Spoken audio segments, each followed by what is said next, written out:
자, 오늘 성경 본문에 보면 이름은 안 나와 있습니다. 그런데 25절을 다 같이 한번 보세요. 이 사람의 지금 상태가 어떤가?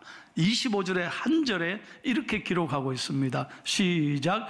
12해를 혈루증으로 알아온 한 여자가 있어. 이름은 모르지만 12해를, 12를 하면 12, 요거는 땅의 숫자 4, 하늘의 숫자 3, 3 곱하기 4는요 완전수예요. 12이란 말은.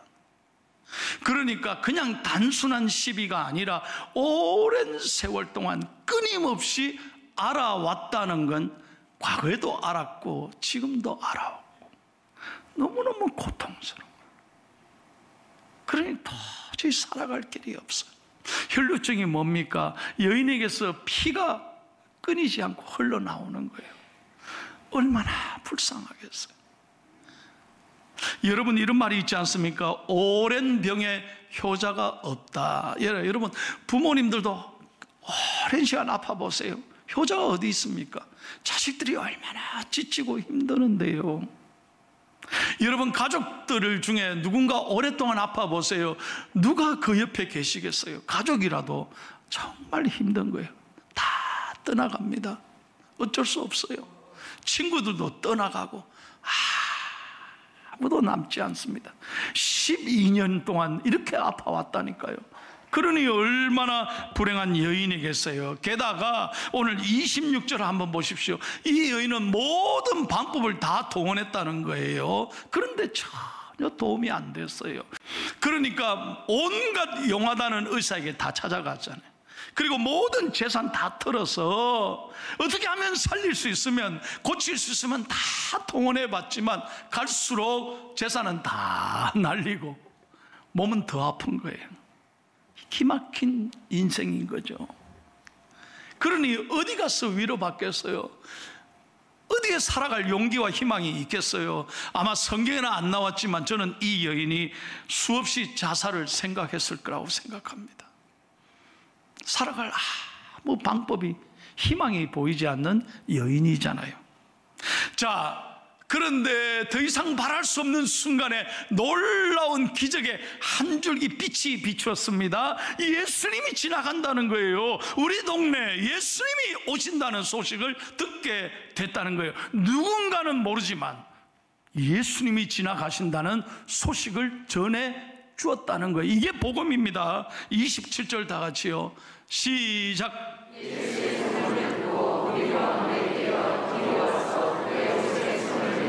예, 예수님에 관한 소문을 들었어요. 왜? 예수님이 지나가는 곳마다, 예수님이 만나는 수많은 병자마다 예수님의 놀라운 은혜로 모든 병자들이 고침을 받았다는 걸 이미 들었고 이미 알았던 차에 예수님이 지나간다. 그 소식을 들었을 때 이 여인의 마음에 희망이 생겼어요. 용기가 생겼어요. 그래서 수많은 사람이 모일 거지만 내가 뒤에 가서 예수님의 뒤에서 옷자락을 잡기만 해도, 옷자락을 잡기만 해도 예수님이 고쳐주시리라. 믿음이 생기기 시작한 거예요. 여러분, 저 따라 한번 해보세요. 오직 문제 해답은 예수님께 있습니다. 믿으시면 아멘 하세요. 답은 예수님께 있다니까요. 이 믿음의 고백이, 이 여인의 절박한 믿음의 고백이 이 여인의 기적의 주인공이 된 것입니다. 여러분, 늘 제가 말씀드리지만 우리 힘으로 고칠 수가 없어요. 절대 우리 힘으로 안 돼요. 여러분, 이 믿음을 가지고 오늘 주님 앞에 나아갈 때 오늘 이 이야기는 혈루증 이야기로 끝나는 것이 아니라 내게 주시는 말씀이 되고 기적의 주인공이 바로 여러분이 될 줄로 믿습니다. 자, 예수님이 지금 야이로 해당장의 집에 가시는 길입니다. 이걸 알고 이 여인이 예수님께 찾아갑니다. 예수님 앞에 딱 나타나서 엎드리고 문제를 해결받을 수도 있었지만 이 여인은 뒤에서 옷자락에 손만 대어도 나을 거다는 믿음이 있어서, 이 절박한 간절한 믿음이 있었기에 기적이 일어난 거예요.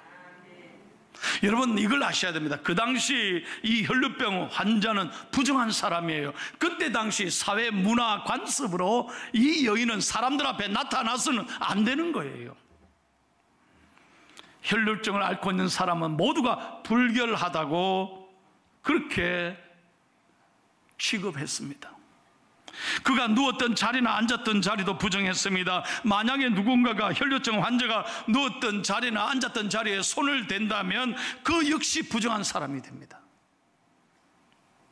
다만 모름을 씻고 정결 제사를 드려야 정상적인 삶을 살아갈 수 있었다는 거예요. 그때는 그랬다는 거예요. 그래서 혈루증을 앓고 있는 사람들이 사람들 틈에 끼어드는 것 자체가 불법이었습니다. 이건 허락되지 않은 것이었습니다. 이런 상황에서 이 여인이 사람들을 헤집고 들어와서 뒤에서 예수님의 옷자락을 잡는다는 건 보통 믿음이 아니라는 거예요. 예수님은 이 간절한 믿음을 보셨기에 이 여인에게 축복이, 기적이 일어나게 하신 거예요. 그래서 여러분 29절 한번 보십시오. 보세요. 하나님이 아신다니까요. 시작. 이에 그의 혈루 근원이 곧 마름에 병이 나은 줄을 몸에 깨달으니라. 아멘. 믿음으로 예수님의 옷자락에 손을 댔을 때 기적이 일어나는 거예요. 치유가 일어나는 거예요. 여러분, 교회 그냥 나오셔서 앉아 있는다고 문제가 해결되는 게 아니에요. 하나님은 아십니다. 그래서 제가 오늘 부탁하는 거예요. 그냥 습관적으로, 형식적으로 마지못해 교회에 앉아있으면 은혜가 안 돼요. 여러분, 정말 사모하셔야 돼요. 수많은 사람이 앉아있어서 예배에도 하나님은 한 분 한 분의 믿음을 아시고 계신다는 거예요. 이 간절함이 우리에게 있어야 된다는 거예요. 그래야 역사가 일어납니다. 제가 지난 수요일날 우리 목사님들, 전도사님들 전부 다가 포스코에 초청을 받았습니다. 왜 기분 별로 안 좋으세요? 제가 이 포항에 7년 전에 도착했을 때 그때 포스코에 초청받아서 박물관을 제가 한번 구경한 적이 있어요. 그리고 어제 오래간만에 7년 만에 다시 포스코에 초청받아서 갔는데 홍보관을, 박물관 뒤에 홍보관을 너무너무 멋지게 잘 지었어요. 여러분 한번 가보세요. 신청 미리 하시고 딱 등록하면 누구나 갈 수 있어요. 깜짝 놀랐습니다. 딱 들어갔는데 서 있는 데부터 이 바닥부터 세상에 그런 음향, 영상 쫙 철의 과거와 현재와 미래를 쫙 보여주고요. 포항중앙교회 손병열 목사님의 방문을 환영합니다. 입체로 쫙.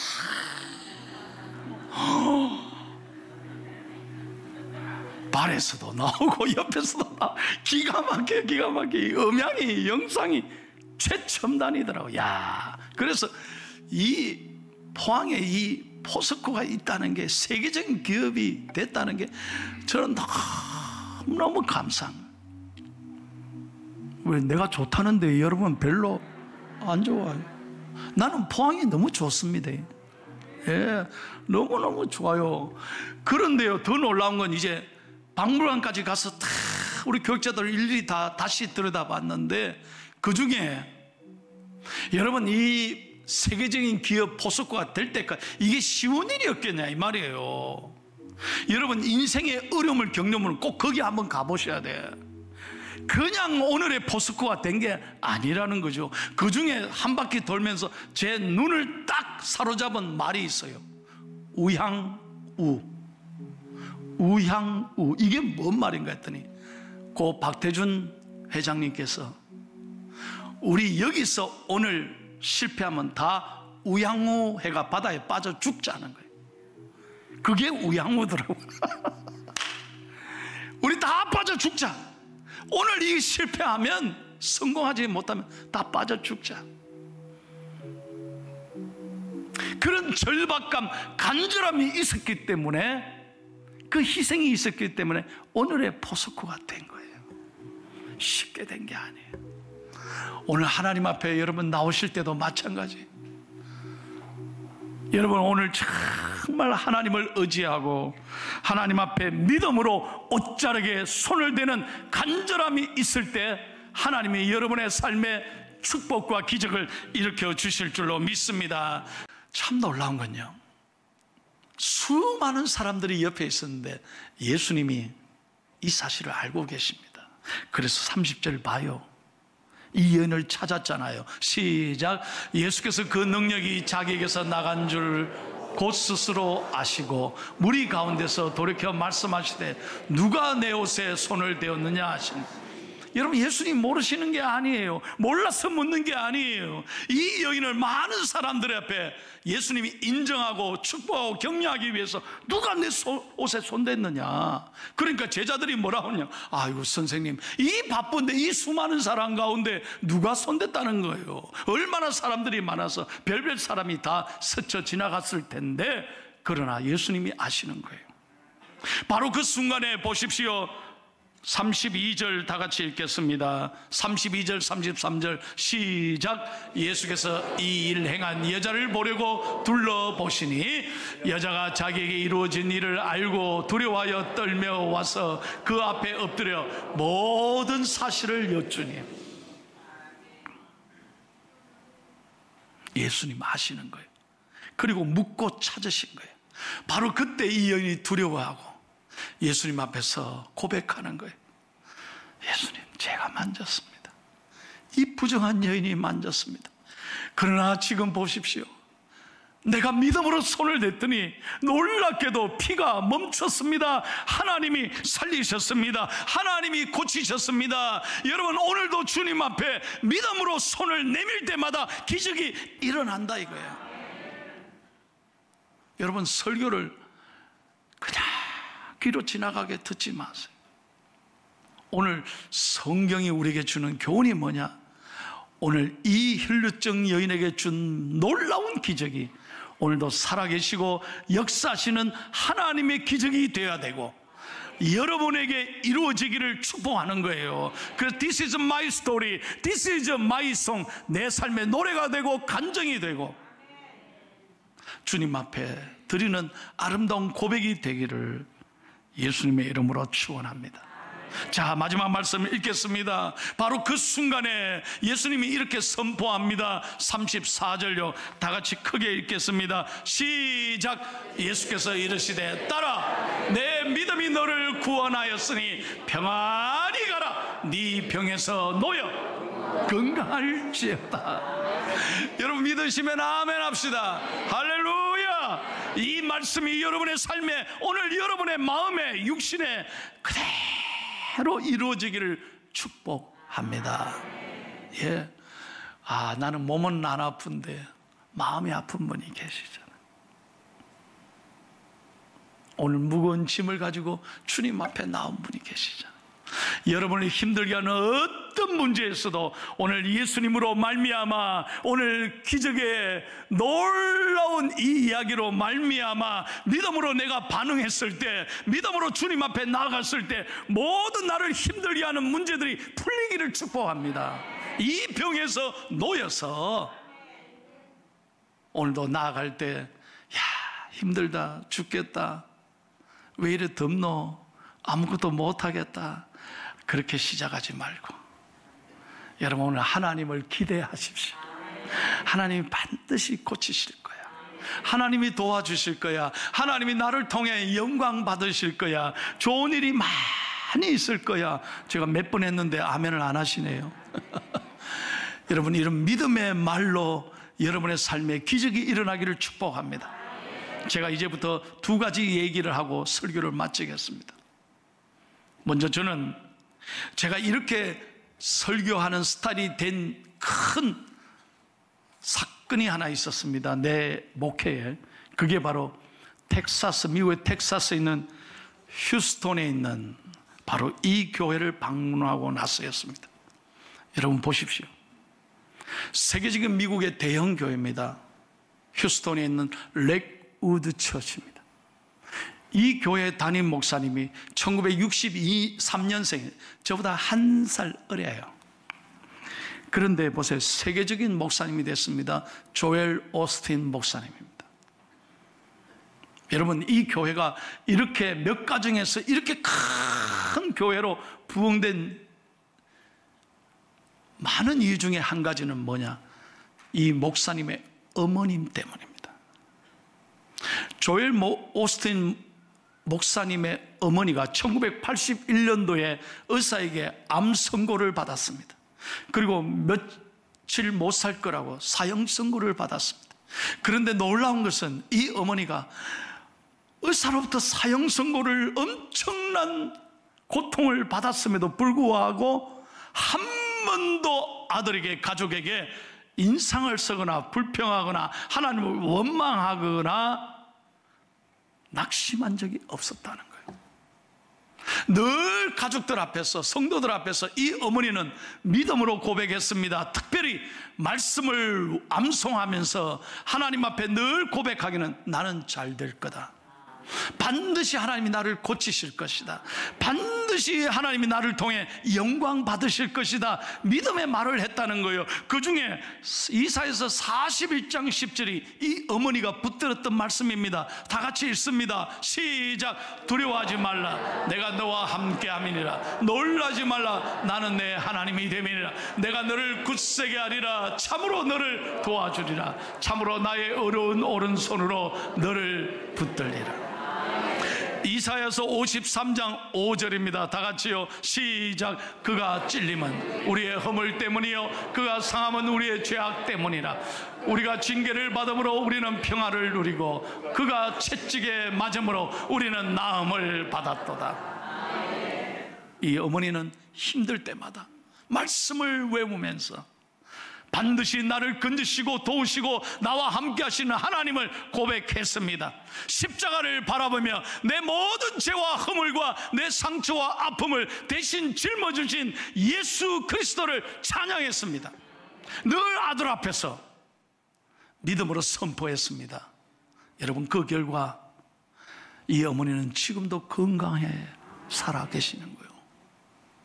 이 아들이 이 어머님의 신앙을 이어받아서 목회를 했는데 그 목회가 성공한 거예요. 그래서 여러분, 이런 책을 썼습니다. 세계적인 베스트셀러죠. 긍정의 힘, 잘 되는 나. 바로 어머니의 신앙 때문에 이런 베스트셀러를 그가 출간하고 그의 교회가 세계적인 교회가 됐다는 거예요. 우리가 오늘 어떻게 살아야 되겠습니까? 폭염 앞에서 덥다, 힘들다, 죽겠다, 불평하고 원망하게 살아서는 되겠습니까? 감사하면서 오늘 이 혈루증을 앓는 여인처럼 주님 앞에 나올 때마다 믿음으로 나오고 믿음으로 의지할 때마다 여러분의 삶에 놀라운 기적이 임하시기를 축복합니다. 마지막으로 마칠게요. 우리에게 50대 여 집사님 이야기를 하고 마치겠습니다. 제가 이름은 말씀 안 드립니다. 50대입니다. 근데 이 여 집사님이 아들 둘이가 있는데 둘째 아이가 태어날 때부터 뇌 발달이 늦고 뇌병변으로 생활에 장애가 왔습니다. 이제 15살이 됐습니다. 그런데 우리 교회 어릴 때부터 나오면서 참 잘 자랐습니다. 믿음으로 얼마나 아이가 참 잘 이겨내는지, 엄마와 아들이 교회 나오면서 신앙을 회복하고 감사를 회복했습니다. 그래서 아빠가요, 교회는 안 나오지만 교회 나가는 걸 반대 안 한대요. 그런데 최근에 엄마가 유방암 판정을 받았습니다. 아들 때문에 고생을 많이 했습니다. 근데 자신의 몸도 무너졌습니다. 유방암에 걸렸어요. 다리가 너무 아프고 잠을 잘 수가 없어서 서울 세브란스 병원에 올라가서 진단을 받았는데 뼈에 암세포가 전이돼서 이제는 항암 치료도 할 수 없다는 거예요. 얼마나 가슴이 무너졌게, 하늘이 막막해졌을까. 도저히 걸을 힘도 없다는 거예요. 이제 항암 치료도 안 된다는 거예요. 그래서 병원에서 임상실험을 권유했습니다. 그런데 임상실험에 해봤지만 부작용이 나타나서 다리에 갈수록 힘이 빠지는 거예요. 도저히 걸을 수가 없는 거예요. 그렇게 고생을 했습니다. 그런데 몇 달 전에 어렵게 그 불편한 몸으로 우리 교회 에바다 밤에 저녁에 나왔습니다. 그날 제가 뭐라고 선포했냐면, 기도하면서 통성으로 여러분 아픈 부분에 여러분 손대십시오. 믿음으로 손대십시오. 예수 그리스도의 이름으로 나음을 받을지어다. 믿음으로 기도하십시오. 제가 간절히 선포했습니다. 그 집사님이 그날 와 계셨던 거예요. 두 다리에 손을 만지고 간절히 기도했습니다. 여러분, 얼마나 놀라운 일이 일어났는지. 그날 만졌는데 성령이 역사하더라는 거예요. 몸이 뜨겁더라는 거예요. 놀랍게 기도회가 마쳤는데 다리에 힘이 벌떡 생기더라. 오늘 2부에 와셨다 갔어요. 내가 거짓말 하겠습니까? 하나님의 역사가 일어난 거예요. 그래서 지금 세브란스 병원에 가서 정기적으로 주사와 약만 복용하고 있는데 의사가 놀라운 얘기를 해요. 이거 검사를 해보니까 갈수록 암 치수가 줄어든다는 거예요. 의사가 이런 일이 어떻게 일어나요? 완전 포기 상황이었는데 하나님이 만져주시니까 다리에 힘도 생기고 암 치수가 줄어들고 있다는 거예요. 사랑하는 여러분, 남의 얘기가 아니에요. 오늘 성경을 읽을 때마다 사모하십시오. 하나님이 고치십니다. 여러분의 말씀으로 듣고 믿음으로 반응하고 믿음으로 고백함으로 여러분이 기적의 주인공이 되기를, 다시 한번 여러분이 기적의 주인공이 되기를 예수님의 이름으로 축원합니다.